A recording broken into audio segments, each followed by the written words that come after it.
This is Gospel Music Today, and sitting next to me is Danny Jones, who's the editor of the Singing News magazine. And Danny, we want to welcome you to Gospel Music Today. Oh, it's my pleasure. And let me say on behalf of everyone in Southern Gospel Music, we appreciate the time and commitment that you folks have put into this program. We hear good things about you all across the country. Artists on a regular basis say, hey, we got a chance to be on TV with those folks, and your work is not going unnoticed by any means. So we appreciate you. Well, thank you. That's nice to hear.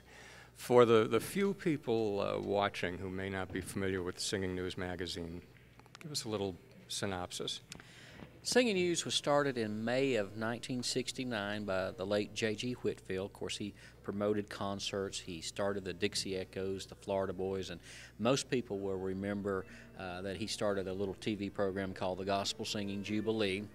Later on, he went into the National Quartet Convention and so many other things, but he started the Singing News as a way to promote his concerts that he was hosting across the country.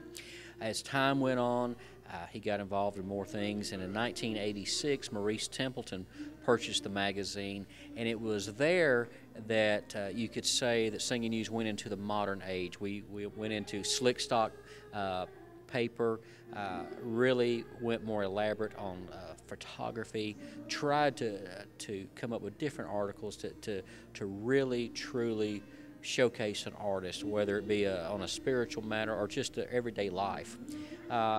January of '06, Salem Communications purchased Singing News as part of their Christian-based company. And so for 40 years, we've been talking about the greatest music in the world, and that's gospel music. That is the greatest music. Now, how did you become involved with the magazine? Totally by accident. Or maybe we should say it was just the way God wanted it to do, because I really never intended to be where I'm at right now. I've been involved in Southern gospel music all of my life. I was literally raised in it. I went to my first concert when I was 2 weeks old, and worked my way through college as a DJ on a radio program. And then I began working for Eddie Crook as his A&R director. And during that time, Morning Star Records, we had Bishops, Isaacs, Wilburns, Perrys, and so many others.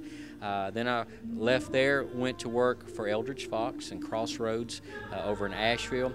Had only been there 6 or 7 months, and Jerry Kirksey, whom I've known for a long time, called me, said that his editor at that time, Dina Searles, was leaving to open a public relations company, and would I be interested?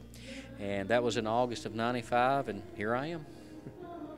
So it's been a good journey. It's been a totally unexpected journey, and my pastor once said, sometimes that's the best kind, and he's right. Now, we've seen some changes, some updates in the Singing News in just the past couple of years. Will that continue? Anything else coming up? We're trying. We're always looking for ways to improve the magazine. Some ideas we have don't work, but some ideas do. And of course now we're very much living in a digital age, so our internet presence is growing. We're developing a new website now. Of course, it's like everything else, it's a work in progress, so we'll tweak as we go.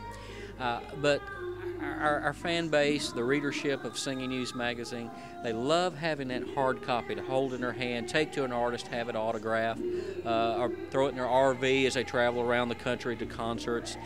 So yes, that's the answer to your question. We're always going to look for ways to improve it, and we just hope that everybody hangs in there with us as we grow.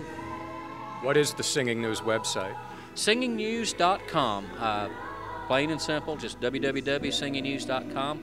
And once you go there, that opens up a whole new world. Of course, there on our site now you can download the entire magazine. You can check on concerts. You can check on the personal appearances of all the artists. We also have a group of writers who write exclusively for our website, like Scott Fowler of Legacy 5, Roger Fortner of the McCameys, and Roy Webb, a great pianist and quite a comedian.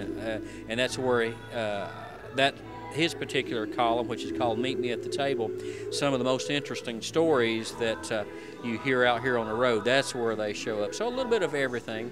And of course, I have a blog on there called Danny's Diary. Jerry Kirksey, who's been with the magazine since day one, he has Jerry's Journal. We have several other things on there each day, and we're trying to get into where we can have even more content on the site. So in the next few months, you'll see a big facelift to the website, and we just hope that the enthusiasm that people have for the magazine will carry on to the website. Now, one of the nights that we always look forward to at the National Quartet Convention is the Singing News Fan Awards. How did that develop? That came about in 1970, back when Mr. Whitfield hosted a separate event from the National Quartet Convention called the International Song Festival.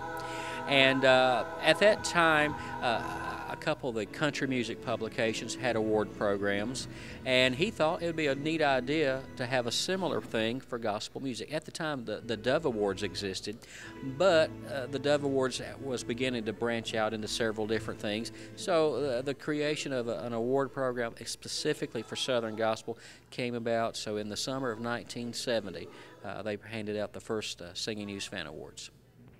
Well, Danny, we look for that Singing News magazine every month. We really do. It's a highlight, and we thank you very much for talking to us on gospel music today. Oh, my pleasure. And like I said earlier, thanks for everything that you folks do. This is a family. It's a team effort to make Southern gospel music work. There are no big people, no little people. We're all in here equally. So everything that you do just helps everybody hit a home run. Now back to more gospel music today.